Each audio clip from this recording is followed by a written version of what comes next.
Hi everyone, this is Karen and James and welcome back to our vlog. So for today's video ay sasama ko kayo kung saan kami pupunta. And then itong video nga pala to is madami to, bali tatlong serye to. So yung first serye is ito yung time na kinuha kami ng papa ni James, nga si Father Peter, na this time is na bumibili kami ng mga panghanda doon sa birthday ng mama niya na si Mother Vernaline. So, ayan. So, sila pala yung kasama ko ngayon, si James at saka yung papa niya. After namin bumili, is dumiretso na kami sa kanila. Pero charot lang yan. Pero before kami po dumiretso sa kanila, is sumakay muna kami ng kanilang tricycle. And then, maghahanap kami ng isang buong chicken kasi yung chicken na yun na lang yung lulutuin namin pang fried chicken para pang dagdag doon sa aming handa. So, konti lang naman handa, hindi naman ganun ka bongga-bongga talaga yung handa. So, pali yung handa lang naman is, yung dala namin is yung spaghetti, at saka yung chicken, tapos yung ano lang, yung drinks. So, ganun. So, nakadaan pala kami dito sa merong bagong ano bang tawag doon?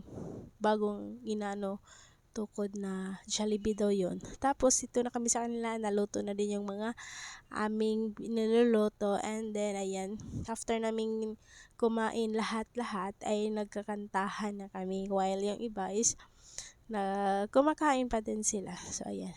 Hindi ko nga pala alam na meron pala tong sikretong talento na tinatago yung boyfriend ko. So, marunong pala siyang kumanta. And I was amazed. I was surprised at the same time. So, this time, fast forward. So, the next day na to. So, makikita nyo, the same lang yung suot namin. So, bali, morning na to ng time na to. And then, umalis kami ng bahay. Hindi kami nagluto. And then, we decided to go to school kasi doon na lang kaming mag-breakfast since gusto lang din namin na mapremahan yung aming attendance. So, ayan. Since nasa labas kami kakain, so doon na lang sa loob kasi para naman mapirmahan yung aming attendance sheet sa booth. So, ayan. Papunta na kami at naghahanap na kami na dito ng mga booth na yung may pagkainan ng pang breakfast meal talaga. Kasi, for God's sake, ang aga-aga namin, mga I think this time is 7 to 8 o'clock pa ata. And then, wala pa masyadong tao. Wala pa dito yung mga players o yung mga nandito is yung mga both na nape-prepare para sa kanilang handa kasi kanilang ibebenta. So, yan. Meron para sila dong mga lumpia, fried chicken, nguyong, and marami pang iba. So, ayan. Habang kami ay nag-aantay sa aming order, ay nagbibideo muna ako dito kasi marami kasi kaming dito nagbre-breakfast. So, ayan. It's kain time! So, bali in order pala namin is chicken, lumpia, at saka yung nguyong, at saka yung rice. So, wala talaga kami,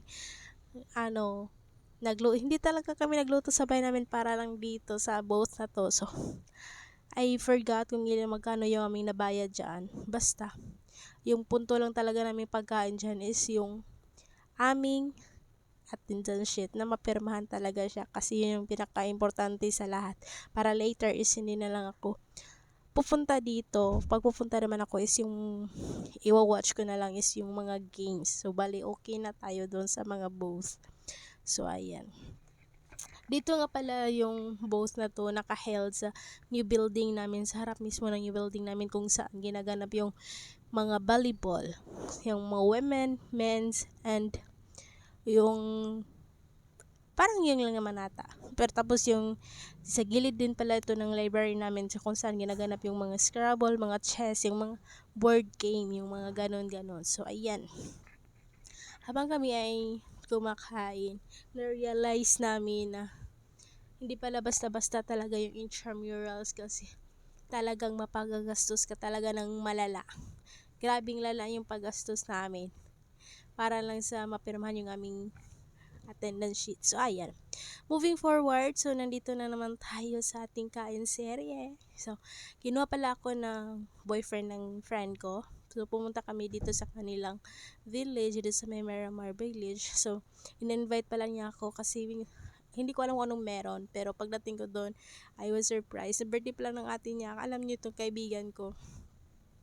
lagi niya akong wini-welcome sa pamilya niya. Halimbawa, pag may birthday yung mama niya, yung papa niya, or di kaya yung mga kapatid, lagi niya akong ini-invite. Tapos wala man akong dala kasi hindi man lang siya nagsasabi kung ano yung meron sa kanila.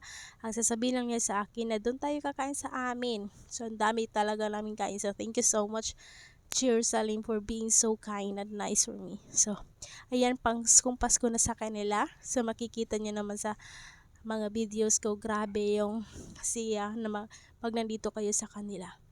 So I think that's all for today's video. Thank you for watching and see you on my next video. Bye!